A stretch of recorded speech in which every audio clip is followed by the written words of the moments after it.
అస్మద్గురుభ్యో నమ శ్రీమతే రామానుజాయ నమ. ఈరోజు మంచి మాట.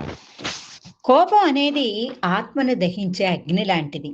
శ్రీకృష్ణుడి జీవన పాఠం మనలోని అంతర్గత శత్రువుల్ని ఎలా జయించాలో బోధించారు.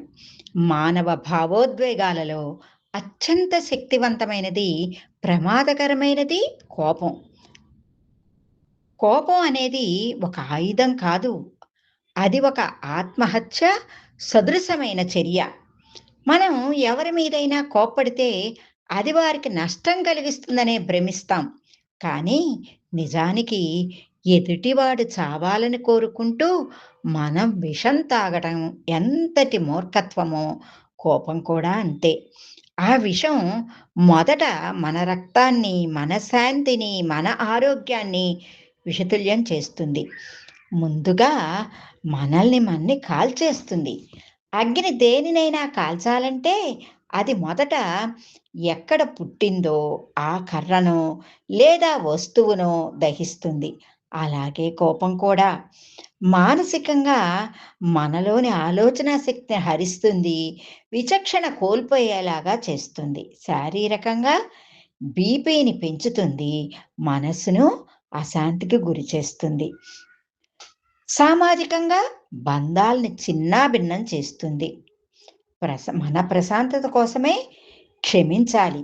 మన అవతల వారిని క్షమించాల్సింది వారి మీద ప్రేమతోనో, వారు గొప్పవారనో కాదు. మన ప్రశాంతత కోసం మన మనస్సు అనే తోటలో కోపం అనే కలుపు మొక్క ఉంటే అక్కడ ఆనందం అనే పువ్వు వికసించదు. ఆ భారమైన కోపాన్ని వదిలేస్తేనే మనసు తేలిక పడుతుంది.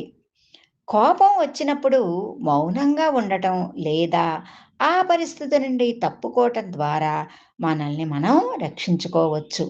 కోపం అనేది ఒక క్షణం పాటు వచ్చే పిచ్చితనం.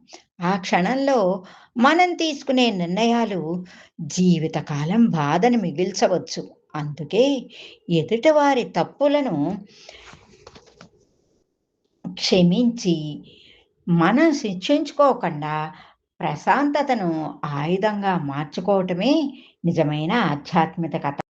అప్పుడే మన మనసు అనే తోటలో కోపం అనే కలుపు మొక్కని పీకేసి ఆనందం అనే పువ్వును వికసింప చేసుకోగలుగుతాం.